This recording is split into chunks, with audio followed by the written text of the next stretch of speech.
నమస్తే, welcome to Telugu రాజ్యం. నేను మీ రామ్. మాజీ వ్యవసాయ మంత్రి శోభనాధీశ్వరరావు గారు అమరావతి రైల్వే జోన్కి సంబంధించి కొన్ని వ్యాఖ్యలు అయితే చేయడం జరిగింది.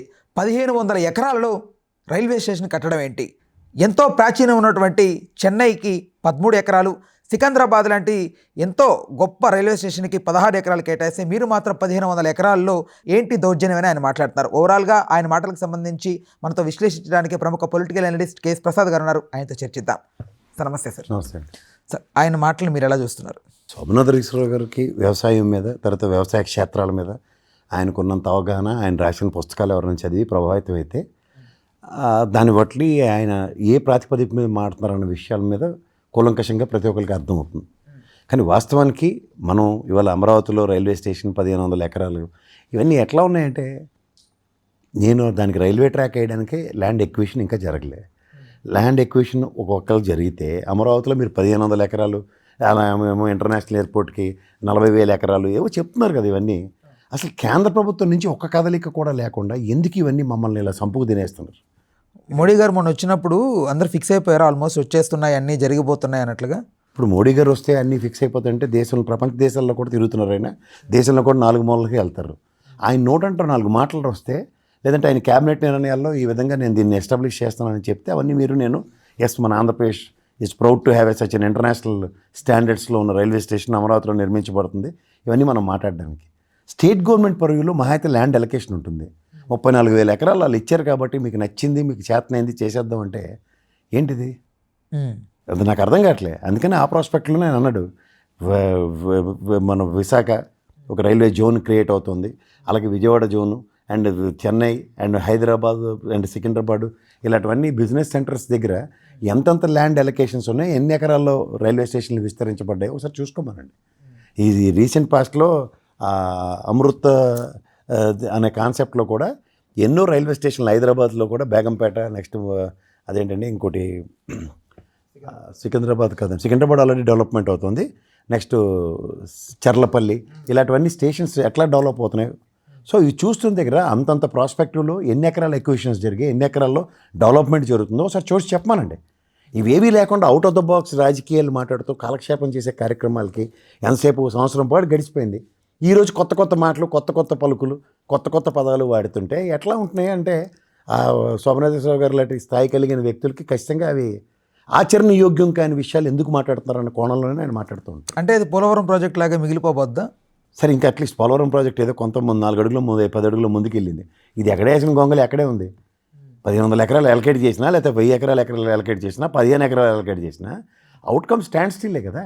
రైల్వే స్టేషన్ నేను కట్టి దేనికి కడతారు మీరు? స్టేట్ గవర్నమెంట్ ఆల్రెడీ ఉంది కదా, మళ్ళీ ఎందుకు అనేది ప్రధానంగా అంతే కదా సార్. ఇప్పుడు ఉన్న స్టేషన్ డెవలప్మెంట్లన్నీ కేంద్ర ప్రభుత్వం వాళ్ళు కేటాయించుకునే దాంట్లో ఉంటుంది. వాళ్ళు ఏమైనా నోటిఫికేషన్ ఇచ్చారా, మాకు 1500 ఎకరాలు కావాలా, ఎంత యూజువల్ వీఆర్ అబౌట్ టు. సరే, అది ఇప్పుడు మనకి హైదరాబాద్ రైల్వే స్టేషన్ ఉంది. Most of the station starts from Secunderabad. ఇప్పుడు హైదరాబాద్ వెళ్ళి వెనక్కి వచ్చేవే కదా, చెన్నై కూడా వెళ్ళి వెనక్కి వచ్చేవే, కాకినాడ పోర్టు కూడా అక్కడికి వెళ్ళి వెనక్కి వస్తాయి ఇంజిన్లు మార్చుకుని. సో అట్లాంటి దగ్గర బిజినెస్ మాడ్యూల్స్ ఎట్లా ఉంటాయి?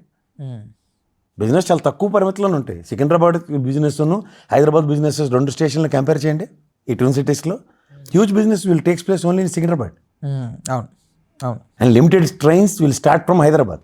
మనకి ఇక్కడ హైదరాబాద్ అన్నది ప్రాశస్త్యంగా ఉంది కానీ 400 సంవత్సరాల పైచీలకు చరిత్ర ఉంది కాబట్టి దానికి. కానీ but in the same scenario expansion and ప్రాస్పెక్ట్లో Secunderabad how it is flourished. ఇవన్నీ దృష్టిలో పెట్టుకొని కొన్ని బృహత్తర కార్యక్రమాలు కేంద్ర రాష్ట్ర ప్రభుత్వాల సమన్వయంతో జరిగితే వాటి మీద మనం ఎంఫసైజ్ చేసి మాట్లాడడానికి చాలా సులువు అవుతుంది. ఇప్పుడు ఆల్రెడీ విజయవాడ దగ్గర ఎయిర్పోర్ట్ ఉంది. ఇంటర్నేషనల్ ఎయిర్పోర్ట్ చేయడానికి ల్యాండ్ ఎక్విజిషన్ జరుగుతుంది.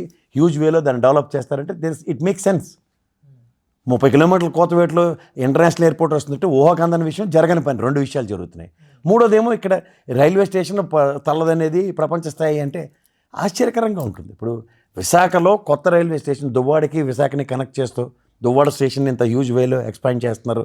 ఇలాంటివన్నీ చెప్తే రైల్వే జోన్ రాకమునుపు కెరండల్లో కలెక్ట్ చేయడానికి ఈజీ అవుతుంది. ఇలాంటివి మాడితే ఎవరికి అర్థం ఉంటుంది. Because in the radius of some 50 kilometres టెరిటరీలో ఉన్నాయి కాబట్టి. ఇది ఎక్కడే విడ్డూరం. ఇది 1500 ఎకరా అంటే హౌ హ్యూజ్ ఇట్ ఈస్, అంటే ఎంత పెద్దది అసలు ఊహకు కూడా అంతనంత.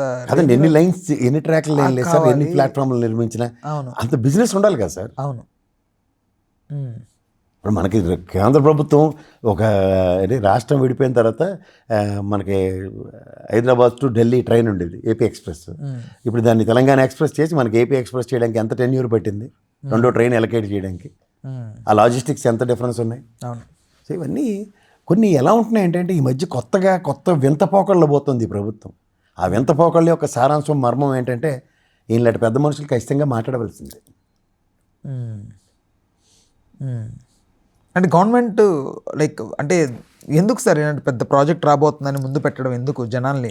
ఇప్పుడు దానికి బ్రాండింగ్ కొంచెం ఎన్హాన్స్ చేద్దామని ప్రయత్నిస్తారు అమరావతి అనే బ్రాండ్ని by using all sort of trump cards. అంటే ఇంటర్నేషనల్ ఎయిర్పోర్టు, ఇప్పుడు హైదరాబాద్ ఉందనుకోండి, ఇంటర్నేషనల్ ఎయిర్పోర్ట్ ఉంది, గ్రేటర్ హైదరాబాద్ టెరిటరీ 160 నుంచి 190 కిలోమీటర్ల విస్తీర్ణం, ఇవన్నీ మాట్లాడడానికి బాగుంటున్నాయి.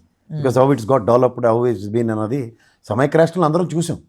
రాష్ట్రం విడిపోయిన తర్వాత దీన్ని రోల్ మోడల్ కింద దాన్ని ఎస్టాబ్లిష్ చేద్దామంటే ఆ బిజినెస్ సెంటర్స్ కావాలి. నేను అంటుంది ఏంటంటే బిజినెస్ మాడ్యూల్ అక్కడ ఓపెన్ అయితే, ప్రధానికి చంద్రబాబు నాయుడు గారు 10 సార్లు చెప్తున్న డ్రోన్ టెక్నాలజీ అండ్ ఏఐ టెక్నాలజీకి జస్ట్ లైక్ హైదరాబాద్లో సాఫ్ట్వేర్ రంగం సంతరించుకున్నంత అభివృద్ధికి అక్కడ ప్లాట్ఫామ్ క్రియేట్ అయితే మీరు చెప్పినవన్నీ జరుగుతాయి.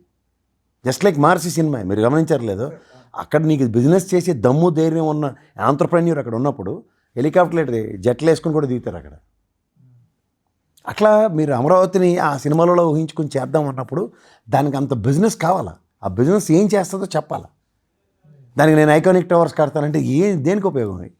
మీరు ఎంప్లాయీస్ కోసం, సెక్రటరియట్ ఎంప్లాయీస్ కోసం క్వార్టర్స్, సచివాలయంలో పనిచేసే వాళ్ళకి క్వార్టర్స్, హైకోర్టులో పనిచేసే వాళ్ళకి క్వార్టర్స్ కట్టి ఇది రాజధాని, దీంతో బిజినెస్ మాడ్యూల్ అంటే అది ఎన్నోసార్లు చెప్తున్నాను నేను. This won't makes any sense. That's what end of the day. ఇప్పుడు బిట్స్ పిల్ అని ఉంది. End of the day if it comes and what sort of module it makes. And with already college ఉంది, దీంట్లోంచి వచ్చే బిజినెస్ ఏంటో చూడండి. దానికి ఇన్ఫ్రాస్ట్రక్చర్ ఇవ్వగలుగుతున్నారు మీరు. ఇవన్నీ it all makes lot of debatable topics కదా. ఇప్పుడు విట్ కాలేజ్ ఉంది, ఎయిమ్స్ అక్కడే ఉంది దగ్గరలో మంగళగిరిలో. నెక్స్ట్ ఇది తీసుకొచ్చారు, ఏది బిట్స్ పిల్ అని వస్తుంది. ఇంత ఇన్ఫ్రాస్ట్రక్చర్ ప్రభుత్వ పరంగా క్రియేట్ చేసాం. It's a matter of fact, rest all will automatically takes place అన్న దగ్గర వీళ్ళ కన్వీనియన్స్ కోసం ఇన్ని చేస్తున్నాం అంటే ఆటోమేటిక్లీ. అసలు బాబు గారికి అంటే ఇప్పుడు ఏజీ ఆఫీస్ ఉంది ఇక్కడ, ఏజీ హాస్పిటల్, దాని చుట్టూరా ఎన్ని అకామిడేటివ్ సెంటర్స్ స్టార్ట్ అయ్యాయి చూశారు కదా. స్టేయిన్స్ అన్నీ, అపార్ట్మెంట్స్ అన్నీ converted into single bedroom and double bedroom apartments. అవన్నీ ఏ ప్రాతిపదిక మీద బిజినెస్ ఎట్లా డెవలప్ అవుతుంది, అట్లా ఇక్కడ ఆపర్చునిటీస్ క్రియేట్ అవ్వడే మాడ్యూల్ ఏదంట. అంటే ప్రత్యేక హోదా మీదే దృష్టి పెట్టిన కేంద్ర ప్రభుత్వం ఇలాంటి రైల్వే జోన్కు సంబంధించి ప్రాతిపదిక ఎంతవరకు ఎక్కడుందండి? వైజాగ్ రైల్వే జోన్ మనకి విభజనలో 2014లో ఇచ్చింది. ఇప్పటికి దానికి ఇవాళ ఈ సంవత్సరం అనుకుంటా 11వ సంవత్సరం. అది కూడా ఏది కేకే లేని లేకుండా మనకి రూపాయి ఆదాయం లేని ఒక పుతిలి అది. ఇది కేంద్ర ప్రభుత్వ చిత్తశుద్ధి అని మన రాష్ట్రం పట్ల ఉన్నప్పుడు మీరు ఇంకా ఊహించుకుని ఇంకా ప్రపంచం తెరబడిపోయేది అన్నప్పుడు మీకు ఇంకా ఇప్పుడు మీ అదృష్టం దురదృష్టం తెలియదు. ఏవియేషన్ మినిస్టర్ ఇప్పుడు రామ్మోహన్ రెడ్డి గారు ఉన్నారు. గతంలో రైల్వే మంత్రి ఎవరు సురేష్ ప్రభు గారు మన ఆంధ్రప్రదేశ్ నుంచి మనమే నామినేట్ చేస్తే ఆయన రాజ్యసభ ఎంపీ అయినా అప్పుడే దిక్కులే మనకి. ఇవన్నీ గమనించండి. ఇవన్నీ గమనించకుండా పెద్దలు రాసిన మాటల మీద ఫోకస్ చేసుకుంటే, అంటే బాబు గారు విజనరీ అనేది ప్రజెంట్ వర్కౌట్ అవుద్ది అనుకుంటున్నారా మీరు అమరావతిలో ఆయన అనుకుంటున్న ప్రాజెక్ట్స్ పరంగా? ఇలాంటి ప్రాజెక్ట్స్ కేంద్ర ప్రభుత్వ సహకారంతో ఉంటే అవుతాయి సార్.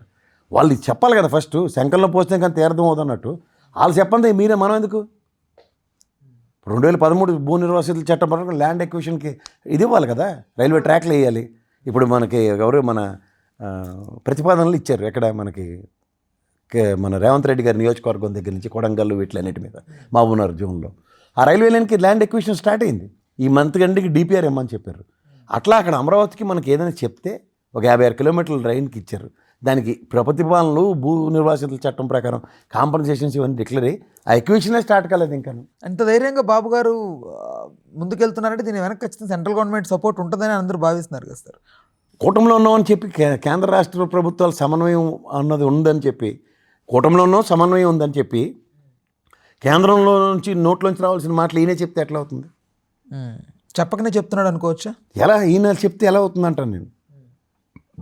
నా రాష్ట్రానికి అంతర్జాతీయ విమానాశ్రయం కావాలి, అది దట్స్ మై డ్రీమ్. బట్ దానికి నాకు సహాయ సహకారాలు అందించవలసింది కేంద్ర ప్రభుత్వం అనే విషయం కావాలి కదా నాకు. అంటే అందించదు అని నమ్ముతున్నారా మీరు? అందించడం అని కాదు, ఇప్పటిదాకా జరగంది ఎలా అద్భుతం జరుగుతుంది. ల్యాండ్ ఇవ్వడం ఆంధ్రప్రదేశ్ స్టేట్ టెరిటరీలో ఉందండి, that's a matter of fact, they'll give it. But అక్కడ ఇచ్చి ఏం లాభం అంటాను. ఇప్పుడు హ్యూజ్ బిజినెస్ జరుగుతుంది అనుకోండి సార్, కనెక్టింగ్ కోసం చేశారంటే ఒప్పుకోవచ్చు. విజయవాడకే కింద మీద అవుతుంది, రైట్. ఇది వర్కౌట్ అయ్యే ఛాన్సెస్ తక్కువ, ప్రాబిలిటీస్ తక్కువ. అట్నుంచి అనౌన్స్ చేసి పరుగు పెట్టిస్తే మీరు అన్నట్టు కరెక్ట్. అట్నుంచి పరుగు లేనిది ఎక్కడే మనం కాళ్ళు చేతులు కొట్టుకుని ఏం లాభం. వన్స్ ఇఫ్ ఇన్ కేస్ ఆ 1500 ఎకరాల్లో రైల్వే స్టేషన్ కనుక స్టార్ట్ వన్స్ అంటే నాకు కావాలి తాజ్మహల్ అక్కడ అమరావతిలో పెడితే సందర్శకుల కోసం వస్తుంది. లేదంటే విశాఖ రైల్వే పోర్టు ఏదైతే ఉందో విశాఖ పోర్ట్ని హైదరాబాద్ నుంచి అమరావతి తరలిస్తే చాలా బాగుంటుంది. ఇలాంటివన్నీ మాట్లాడడానికి బాగుంటాయి. హైపోథెటికల్ క్వశ్చన్స్ ఎంతకైనా అలా నడుస్తూనే ఉంటుంది debate. Right sir, right, okay, thank you. Hello, Telugu రాజ్యం ఛానల్ చూస్తున్నారా? సామాజిక రాజకీయ జీవన చిత్రణే తెలుగు రాజ్యం. అతిశయోక్తులు అసత్యాలు ఉండవు. రాజకీయ కోణం కాదు, ప్రజా కోణమే కొలబద్ద. తెలుగు రాజ్యం వీక్షణ మీ ఉత్తమ అభిరుచికి నిదర్శనం.